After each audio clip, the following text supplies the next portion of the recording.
Bom dia a todos, meu nome é Márcio Beigaman, eu sou pesquisador do Laboratório Nacional de Biociências e hoje a gente vai conversar um pouquinho sobre os projetos que a gente desenvolve na área de imunoterapia de câncer.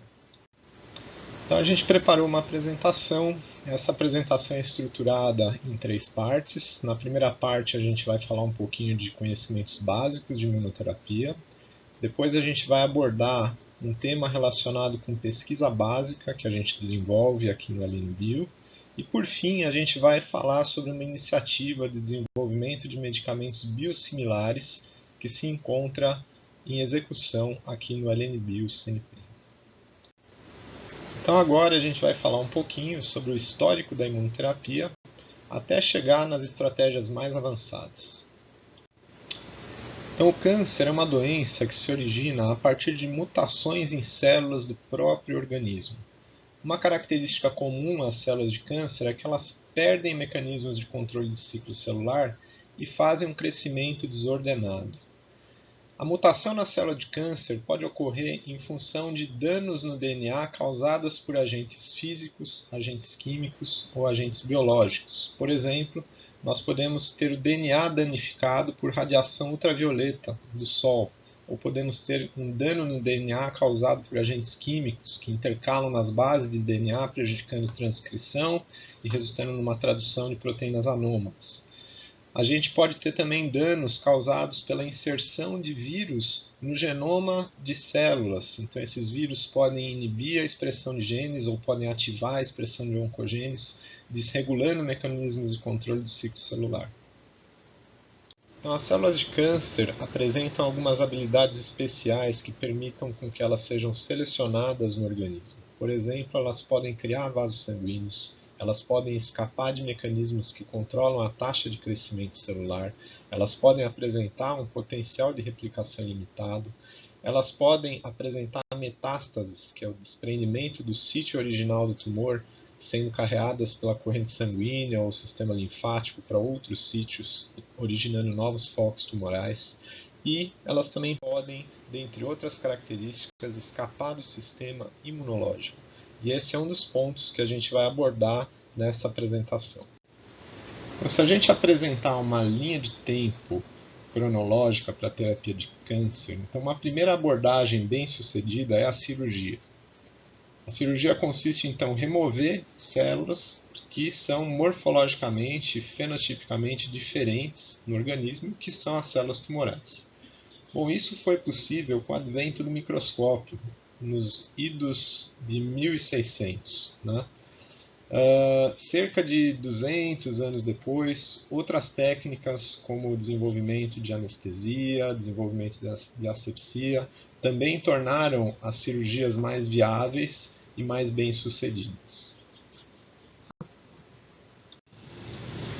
Então, é muito interessante a gente observar que existem outras áreas do conhecimento que também contribuem para a terapia de câncer. Então, a gente tem os experimentos feitos por físicos, como, por exemplo, a Marie Curie, que contribuíram muito para a terapia, para a radioterapia, que é uma terapia utilizada também até hoje para câncer. Então, a gente tem aqui nos idos de 1900 o primeiro câncer curado com radioterapia. Só que tanto a cirurgia quanto a radioterapia tinham limitações. Então a gente conseguia com a cirurgia remover uma massa tumoral e com a radioterapia conseguia eliminar um tumor localizado. Agora, como que a gente poderia atingir tumores espalhados pelo organismo? Então, se a gente pensar numa metástase, ela desprende de um sítio original e esse tumor vai então ir parar em algum outro lugar, ou no osso, ou no fígado. Como que a gente consegue atingir essas células tumorais se elas derivam de células próprias e são muito semelhantes às células que a gente tem no organismo? Então, a quimioterapia é uma modalidade que justamente tem essa habilidade. Ela consegue eliminar células e ela tem uma atuação sistêmica. Então, a gente injeta o quimioterápico por via endovenosa e ele se distribui nos tecidos e consegue, então, eliminar as células tumorais. O princípio básico de ação da quimioterapia é matar células que têm alta taxa de divisão celular. Então, um fato interessante, se a gente olhar, a quimioterapia começou a ser utilizada a partir da década de 50, né? E esse conhecimento veio de observações de médicos que atuavam em frentes de combate. Então, acho que é de conhecimento de vários que existem armas químicas, né? E uma dessas armas químicas é o gás mostarda. E os médicos verificaram em autópsias de soldados que o gás mostarda ele inibia a proliferação de células na medula óssea, né? Então, as pessoas expostas a esse gás tinham uma aplasia de produção de células na medula óssea. E aí, mais para frente, então, utilizaram análogos de gás mostarda e derivados, compostos alquilantes, que viraram, então, se tornaram, então, fármacos para utilização em quimioterapia. Bom, então, da mesma forma que a cirurgia e a radioterapia, a quimioterapia é outra modalidade terapêutica que é utilizada até os dias de hoje na prática oncológica. Só que a quimioterapia tem os seus problemas, né? Então, a quimioterapia elimina as células tumorais, mas ela elimina de uma forma inespecífica e ela pode acabar eliminando células saudáveis e comprometendo a qualidade de vida do paciente, né? Então, outra modalidade terapêutica que começou a ser muito investigada nos idos de 80 e 90 são as estratégias de imunoterapia, né? E aí a gente tem alguns exemplos, como por exemplo o rituximab, que é um anticorpo monoclonal, que ele tem como alvo eliminar células que expressam o antígeno CD20, que está diferencialmente expresso de uma forma mais intensa em linfomas, até os anos 2000, né, quando a gente tem então a descoberta dos inibidores de checkpoint imunológicos, né, que são moléculas que podem fazer com que as células T superem mecanismos de imunossupressão que existem no organismo para justamente evitar doenças autoimunes, né? Só que esses mecanismos, por vezes, protegem as células tumorais da ação do sistema imunológico. Então, o inibidor de checkpoint vai fazer com que essa célula consiga se tornar mais agressiva para que ela possa detectar e eliminar as células tumorais.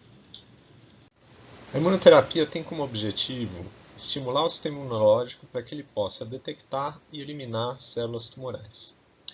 No início, as estratégias de imunoterapia tinham como objetivo o desenvolvimento de anticorpos que pudessem detectar um antígeno específico na célula tumoral e então induzir a eliminação dessa célula.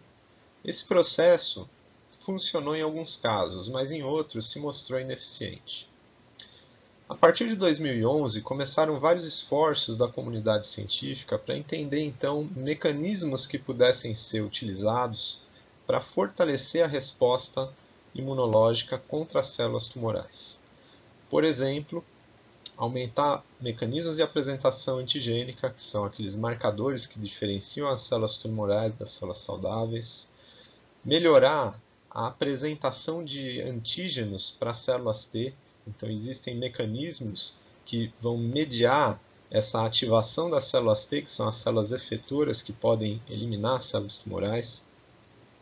Também melhorar a interação das células T, que são os linfócitos que conseguem eliminar as células tumorais, com as próprias células tumorais no tecido. Então, existem mecanismos inibitórios para evitar doenças autoimunes e os tumores se utilizam desses mecanismos inibitórios para escapar das defesas do organismo. Então, as estratégias mais modernas de imunoterapia procuram mexer justamente nesse balanço entre imunotolerância e imunovigilância para que possa ocorrer então a progressão desse ciclo imunológico antitumoral e a eliminação das células de câncer. Então, uma tecnologia que merece destaque na área da imunoterapia foi o desenvolvimento de anticorpos monoclonais, conhecidos como inibidores de checkpoint. Então, esses anticorpos eles atuam especificamente no controle da resposta de células T, que são os linfócitos que podem eliminar tumores, tanto nos órgãos linfóides quanto no tecido. Então, essa descoberta, inclusive, rendeu o prêmio Nobel a dois pesquisadores, o Tasuku Honjo e o James Allison, e se constituem ferramentas extremamente modernas para a terapia de câncer. Então, a célula T é um importante efetor no controle da imunidade antitumoral. Existe um equilíbrio entre vigilância imunológica e tolerância imunológica que ocorre relacionado com a atividade da célula T. Então, essa célula T pode receber sinalizações que vão fazer com que ela esteja no estado mais ativado e que, portanto, possa detectar e eliminar células tumorais, ou que ela se encontre num estado de tolerância, onde ela então não vai atacar uma outra célula. Essas sinalizações são todas mediadas por receptores de superfície e elas podem acabar prejudicando a resposta antitumoral, porque os tumores são células muito parecidas com células próprias e eles podem utilizar desse mecanismo para se proteger. Outro mecanismo que pode ser utilizado como proteção para células tumorais também pode ser mediado por células T regulatórias. Então, células T regulatórias são uma classe de linfócito que apresentam a propriedade única de inibir a atividade de células T. Então, o nosso foco de pesquisa aqui no LNBio é justamente desenvolver estratégias que atuam nesse balanço entre imunotolerância e imunovigilância. O nosso objetivo é reduzir os mecanismos de imunotolerância e fortalecer os mecanismos de imunovigilância para a gente potencializar a resposta antitumoral. Então a gente vai inicialmente falar sobre uma linha de pesquisa que é desenvolvida no CNPEM, que é a exploração de vacinas antitumorais. O conceito clássico de vacina consiste em utilizar um antígeno como imunizante para que um organismo desenvolva uma resposta humoral e celular para proteger esse organismo de uma eventual infecção. Quando a gente fala de vacina de câncer, esse conceito é um pouquinho diferente. A vacina de câncer é uma célula tumoral que ela pode ser geneticamente modificada para a expressão de um imunomodulador. Então, quando essa célula for geneticamente modificada, ela vai então estimular o sistema imunológico contra essa célula de câncer e também contra a célula parental que não tem essa modificação genética. Então, nesse trabalho, a gente desenvolveu algumas vacinas antitumorais. Então, uma vacina que utiliza o imunomodulador GM-CSF, uma vacina que utiliza o imunomodulador 4-1BB e outra vacina que utiliza o imunomodulador OX40 ligante. Então, essas células são geneticamente modificadas com vetores virais.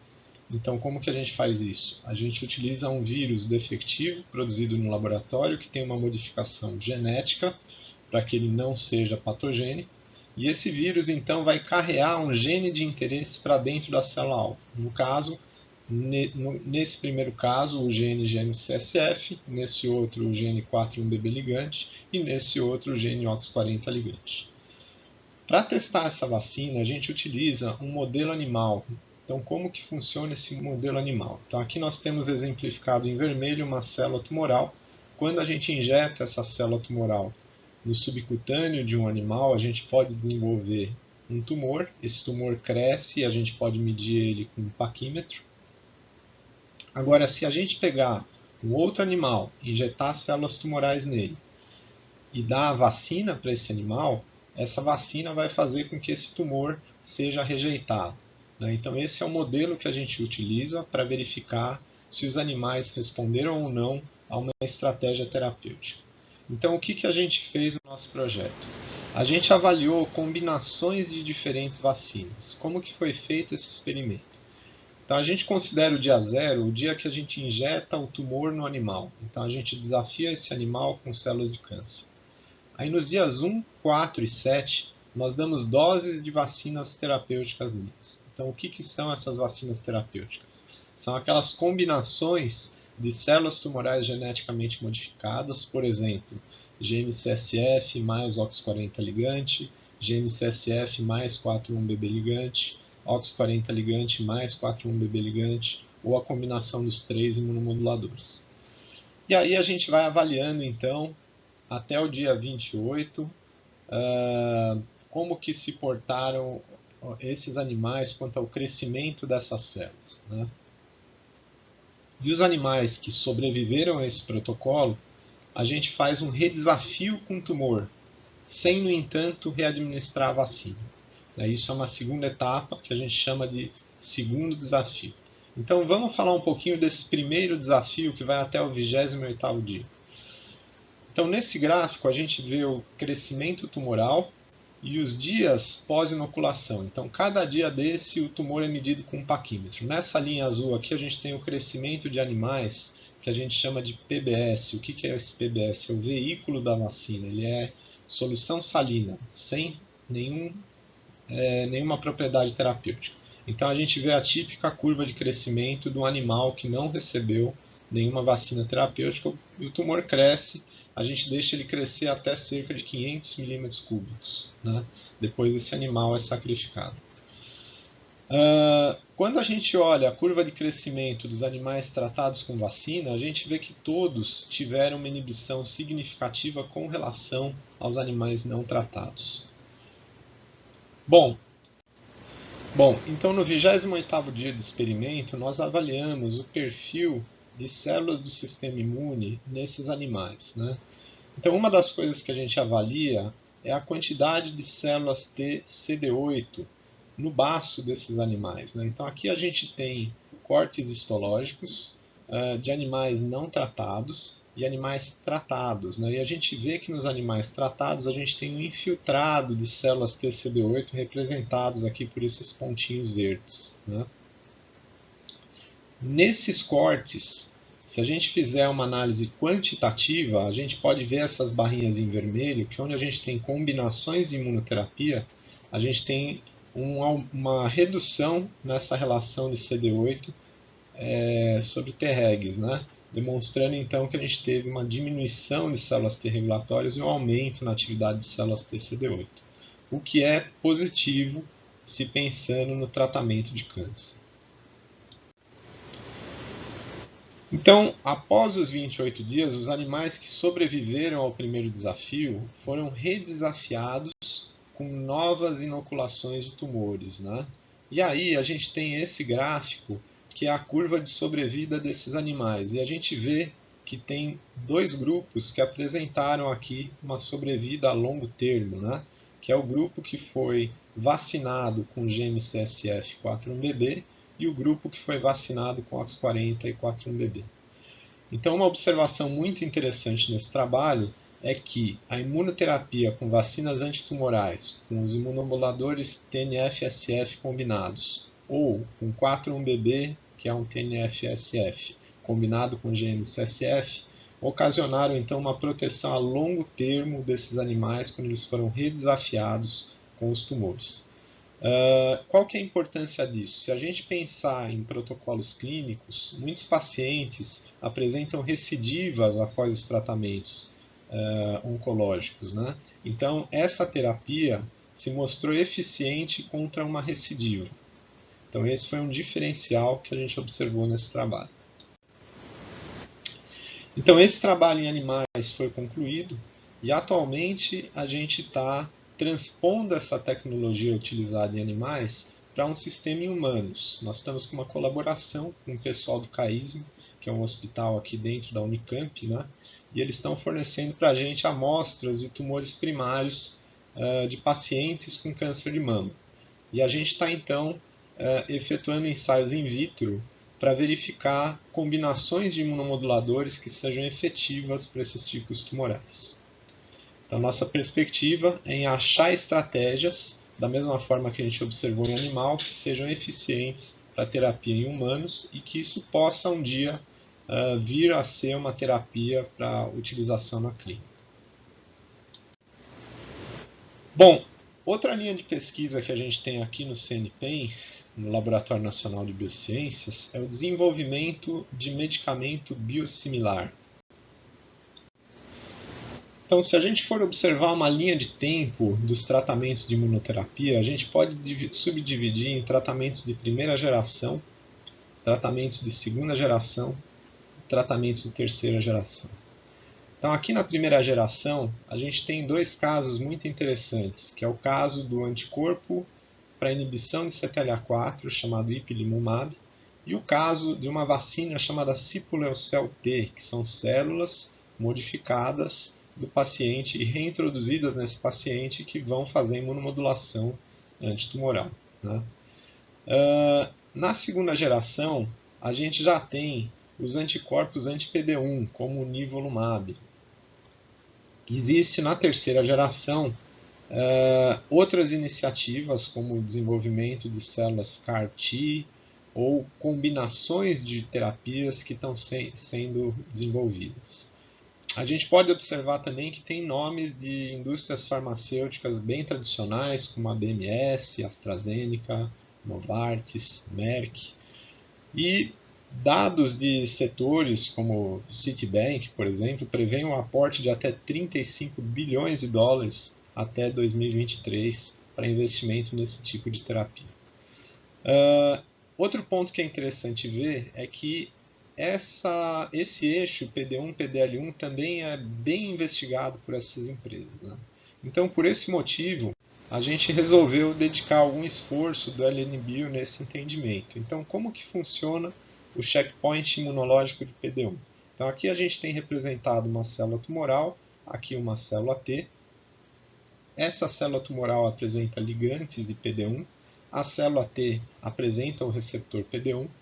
Quando a gente tem a interação PDL1 e PD1, a gente tem a inibição dessa célula T, e essa célula T, então, não consegue eliminar a célula tumoral. Se a gente bloquear essa interação PD1-PDL1 com anticorpo monoclonal, por exemplo, a gente consegue deixar essa célula T ativa e ela pode, então, eliminar essa célula tumoral. Então, esse tipo de terapia com anticorpo monoclonal já é utilizado na clínica. Aqui a gente tem nomes de alguns desses medicamentos, como o Opdivo, Keytruda, Bavencio e Tecentriq. E esses medicamentos têm um custo aproximado de 13 mil dólares por ano, né? Então, se a gente colocar isso em reais, para um paciente a gente teria 780 mil reais de custo por ano, o que torna proibitivo o uso no Sistema Único de Saúde brasileiro.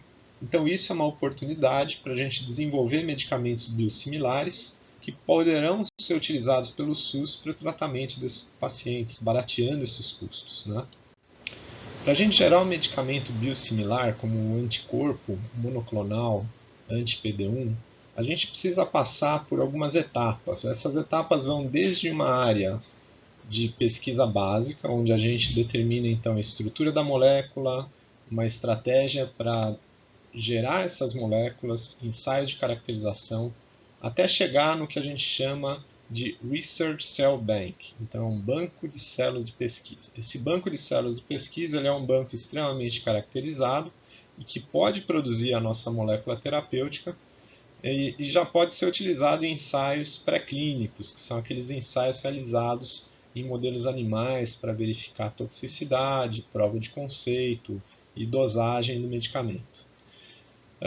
Esse Research Cell Bank pode ser utilizado para gerar o Master Cell Bank, então é a linhagem mestra, é a linhagem que as indústrias utilizam para produzir o anticorpo para fins terapêuticos. Esse anticorpo é que vai ser utilizado em humano nos ensaios de investigação clínica e depois na comercialização. Então, no LNBio, atualmente, a gente tem essa etapa, que é a etapa de pesquisa, sendo realizada. Então, nosso primeiro alvo foi a geração de um anticorpo biosimilar do PD1, o biosimilar do nivolumab. Então, como que funciona esse anticorpo monoclonal, né? Então, todo anticorpo tem uma cadeia pesada, que é esse Y, e cadeias leves, que são ligadas por pontes de disulfeto na cadeia pesada. Essa porção superior do anticorpo é chamada de FAB. Ela contém as regiões CDR, que são regiões hipervariáveis que vão se ligar de forma específica em alvos celulares. Então, no caso, esse anticorpo ele vai se ligar de forma específica no receptor PD1. Essa porção do anticorpo é chamada FC e ela está relacionada com a função efetora do anticorpo. No nosso caso, essa porção FC é uma porção de IgG4. Então, como que a gente produz um anticorpo recombinante no laboratório? A gente desenvolveu um sistema onde sequências que codificam as regiões da cadeia leve são clonadas num vetor e sequências que codificam a região da cadeia pesada são clonadas em outro vetor. Então, esses dois vetores são utilizados para modificar uma célula geneticamente e a gente então consegue produzir o anticorpo numa linhagem celular. Então, uma vez que a gente tem o anticorpo produzido, a gente pode utilizar o ensaio in vitro para verificar se esse anticorpo tem seletividade pelo alvo.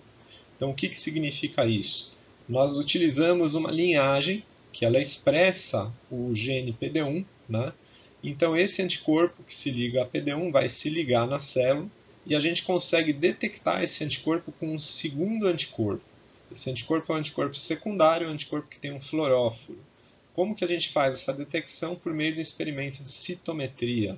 Então, na citometria, a gente consegue ver se as células têm marcação.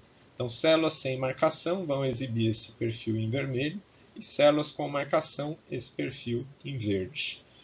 Então, nesse gráfico de baixo, nós avaliamos o que acontece com células que têm o PD1 e células que não têm o PD1 quando são incubadas com anticorpo Opdivo, que é um anticorpo de referência do nivolumab, produzido pela BMS.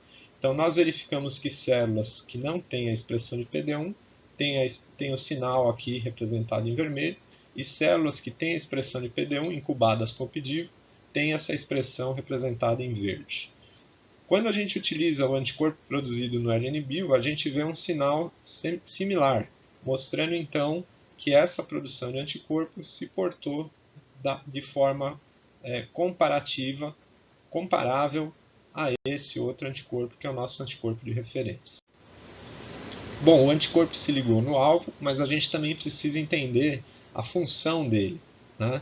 Então, será que esse anticorpo PD1 do LNBio conseguiu alterar o fenótipo conseguiria alterar o fenótipo de uma célula, que essa é a função do anticorpo anti-PD1? Então, para isso, a gente desenvolveu um modelo in vitro que substitui a experimentação animal para que a gente pudesse testar esses anticorpos, que são anticorpos humanos, num modelo celular e verificar a funcionalidade desses anticorpos. Então, como que funciona esse modelo? Nós temos uma célula T, que a gente consegue manter em cultura, que chama Jurkat, e a gente incuba com uma célula tumoral, que é uma célula derivada de câncer de mama, que é a MDA-MB231. Quando ocorre a cocultura dessas células, como essa expressa ligante de PD1 e essa expressa PD1, se a gente medir o interferon gama na citometria de fluxo, a gente vê que houve uma redução de interferon gama quando a gente tem essa ligação. Agora, nesse modelo, quando a gente incubar uma molécula que impede a ligação de PD1 e PDL1, a gente deve ver um resgate na expressão de interferon gama, e na citometria a gente vai então enxergar esse pico deslocando para a direita. Então aqui está um ensaio onde a gente testou os anticorpos produzidos pelo LNBio. Então nesse ensaio, no primeiro gráfico, nós temos só células Jurkat, que são aquelas células T, onde a gente mede a expressão de interferon gama, e a gente vê essa população em azul, que representa 40%, cerca de 40% das células. Quando a gente incuba Jurkat com a célula tumoral, então incuba a célula T, que tem receptor PD1, com a célula tumoral, que tem o ligante desse receptor, a gente vê uma redução no interferon gama, conforme era de se esperar. Quando a gente incuba o anticorpo Opdivo nessa cocultura, a gente resgata a expressão do interferon gama, e da mesma forma, quando a gente incuba o anticorpo produzido na LNBio, a gente vê o mesmo nível de resgate na expressão de interferon gama. Então, com esse ensaio funcional, a gente validou que o nosso anticorpo, além de se ligar no PD1, também tinha uma função biológica. Interessante, então o anticorpo tem a função biológica, ele consegue estimular o interferon gama, mas será que esse estímulo de interferon gama se correlaciona também com uma potencialização na atividade antitumoral de células T? Então, para isso, a gente utilizou um outro modelo, que é o modelo com células primárias. Então, nesse modelo, nós temos células tumorais, representadas em verde, que são cocultivadas com linfócitos humanos, que a gente coleta de pessoas saudáveis. Então a gente incuba esses linfócitos com células tumorais e a gente verifica que houve um certo grau de morte nessas células. Então aqui a gente tem células sem linfócitos, células com linfócitos, e quando a gente utiliza então o anticorpo opedivo, a gente tem um maior número de morte, conforme era esperado, porque as células T têm que eliminar as células tumorais, e quando a gente utiliza o anticorpo produzido no LNBio, representado aqui por esse CL33, a gente vê também uma redução nessa população de células tumorais. Graficamente, isso é o que a gente tem: células tumorais com CD8, que são os linfócitos, células tumorais com CD8 na presença do anticorpo opedivo e na presença do anticorpo do LNB. Então, o que a gente conseguiu ver até o presente momento é que a gente desenvolveu um anticorpo que tem atividade antitumoral. Nós conseguimos estabelecer linhagens produtoras desse anticorpo e nós estamos agora no estabelecimento do nosso Research Cell Bank, que é uma linhagem muito bem caracterizada para ver sequenciamento de DNA das regiões de anticorpos, sequenciamento da molécula de anticorpo produzida, ensaios para verificar a glicosilação dessa molécula, ensaios para verificar formação de agregados, estrutura secundária, estrutura primária, estrutura quaternária, e a partir dessa linhagem bem caracterizada, a gente pode então posteriormente gerar um Master Cell Bank e produção de anticorpo para uso clínico. Então esse projeto se encontra em andamento e a perspectiva é que a gente transfira essa tecnologia para o SUS ou para empresas interessadas. Bom, então o que eu tinha para apresentar para vocês é isso. Gostaria de colocar aqui os agradecimentos para todos os envolvidos no projeto, o pessoal do Laboratório de Vetores Virais e Unidade de Anticorpos Monoclonais, que são as unidades que eu trabalho, pessoas que já se desligaram do grupo, mas que trabalharam no desenvolvimento desses projetos, colaboradores externos da Unicamp, professora Sophie Derchan, Suzana Ramalho, que são médicas e trabalham nessa interação, nessa parceria com a gente, com as células de câncer de mama. O suporte financeiro e apoio do CNPEM, Ministério da Ciência e Tecnologia, CNPq, FAPESP, CAPES e Ministério da Saúde, e a todos pela atenção e pelo prestígio aí de assistir a nossa apresentação. Muito obrigado.